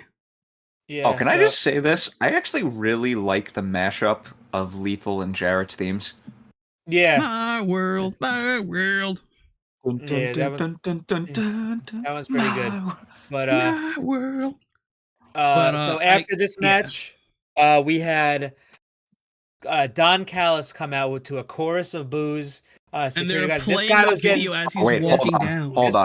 Hold on. Can we just give Tony Schiavone his props here? He looked like a miserable old bastard, like he should have in this segment, and it was just picture perfect. God, so Tony Schiavone's got heat on this channel, well, because he hates MJF. I hate to announce our next Don Callis. Yeah, so he comes out to a chorus of boos. He got like Dominic Mysterio type heat. Tony Schiavone's the best. He got a Dominic Mysterio reaction. But yeah, so Don starts talking. He's like, "You want to? I'll see you." It's not. I'm a victim. It's not what I did to Kenny. It's what Kenny did to me. And then Kenny's music hits. Kenny comes out. He starts beating down the security. But as he's doing that, the Blackpool Combat Club come out and jumping. They start jumping him. And then here comes the Young Bucks. Don scurries out. He scurries out to the outside. He runs out of the arena through the crowd. And here comes the Young Bucks. They come out. They're standing with Kenny. And who else's music hits? None other than Hangman Adam Page. Kenny gives him. I shed a tear. I stood up for this. I was just like, I shed a tear. I love moments like this. Hangman gave Kenny gave Hangman the barbed wire broom, and they ran down to the ring. They started beating up on the Blackpool Combat Club. Brian was not physical still, so I like how they're keeping Brian away. But they started beating up Yuta. Hangman looked like a Mad Max character, that eye patch. Yeah, Kenny beat him up a little bit. They gave him the BT trigger, and then Hangman gave him the buckshot lariat. This is the first time we've seen Hangman since UBS. And then afterwards, Hangman gets on the mic and he says, "Sunday, we are the heart and soul of AEW. We are the breath. We are everything." It says most of all, the final thing he says is, "We are the elite." So Hangman is now officially back in the elite. And they said, and they announced Anarchy in the Arena. They challenged him to Anarchy in the Arena at Double or Nothing, and that's how the show went off. And, we still need that. One of the best endings to Dynamite ever. Can we also mention how Not Hangman. Kenny still doesn't know what Matt did. He after doesn't. he shattered Nick. Alex's phone. Which I think that's going to be after Double or Nothing. That's going to be a point. I think like Brian will like play the footage. That was And then, so like, good on and like BT. and like try to turn them against each other. It'll be like halfway through the beatdown of Anarchy in the Arena. Somehow, like Brian's gonna lure Kenny into like a locker room, and that's gonna be playing like that exact moment's gonna be playing on the TV. I don't think they'll do it. I think they'll do it closer to Blood and Guts, because Blood and Guts will probably be after Forbidden Door, which is in July. But God, this and I think they'll save it when Ibushi's finally there. See, what I expected here, I thought Kenny was gonna beat them all down, all the security guards, and then he was gonna get to the ring, and then he was gonna be face to face with Don, and then fucking Takeshita was gonna attack him. But because if you remember, Takeshita was bloodied up by the BCC. How do you join the BCC? You gotta fucking bleed with him, and that's what Takeshita did. And how do you also join the and who else could join the the BBC or the BCC? Don Callis, because he was bloodied by them.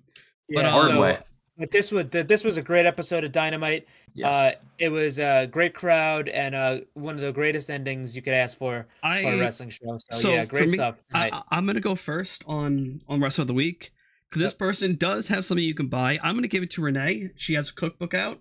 You can get her cookbook. She deserves it. She teleported halfway across the arena today in multiple stages. So I'm giving it to Renee. You can get her cookbook. That's and listen to sessions on wherever you can get your podcast fix. Someone else go. Whoever wants to go. You can go. I'm not going for somebody from AEW, so you can go. Okay. Well, this might come as a little bit of surprise to you two, but then again, it might not. I'll go Roderick Strong. Yeah, no problem with that. Yeah, no Roddy problem at all. had probably the best match of his career in recent memory today. But yeah, Roddy had a great match tonight. But I'm gonna go with Speedball Mike Bailey, because he's been working out of his fucking mind on the Best of the Super Juniors. He's constantly having the matches of the night, and he's barely having any time off. And the guy is fucking unbelievable. So yeah, Speedball Mike Bailey. Yeah. All right, that will. Oh shit, Fred Rosser, who's the former Darren Young. He's wrestling Juice at the Resurgence show. He just posted a pic because Juice cut a promo backstage on him to promote the match this weekend. He just posted a picture with him and a Photoshop of him and Tony Storm. The last time we pulled this shit, fucking Juice beat the fuck out of him. So keep my wife's name out your fucking mouth. Okay, but so. Well, that'll do it for us. Ryan, though, if you talk to Carl about, see if you can get even like just join the Hit List team as an editor and not even as like a talking head.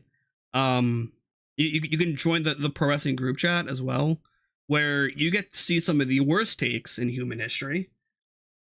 I swear, like I wouldn't. I don't know if you want to promote that fucking group chat. That's kind of asking for. I'm promoting that group chat to someone who's going to be working with the Hit List. So, like, if you want to join there, you're gonna have to grit your teeth, dot your I's, and not punch the shit out of someone named Mike. Not him, not that Mike, but not him. Thank you for clarifying. But like a Mike that is worth kind of like taking a rap sheet for. But all right, guys, I appreciate you all. To the people that are watching, we are just 2 more people away from our goal here of hitting our 10 follower goal soon. If we hit more, I might be able to get us affiliated. Who knows? And then afterwards, partnership. Big things happening here on the Hit List. Well, on the Pro Wrestling Injection, I'm gonna break news here. I'm gonna see if we can keep the injection here on Twitch and just produce video content for the Hit List. I think we are growing an audience here. We're doing great. Like, I think even like the YouTube numbers do show us sometimes too. Like 8 views that we had, like 8 congruent viewers. Well, 2 congruent, 8 viewers in and out. Here we have a following. We have 8 followers here, and this is a new thing too. This isn't like the corpse of my old channel. This is 8 followers that came in like naturally. So without further ado, guys, appreciate you all, and I'm gonna kick it to the outro. Let me just mute the mics and then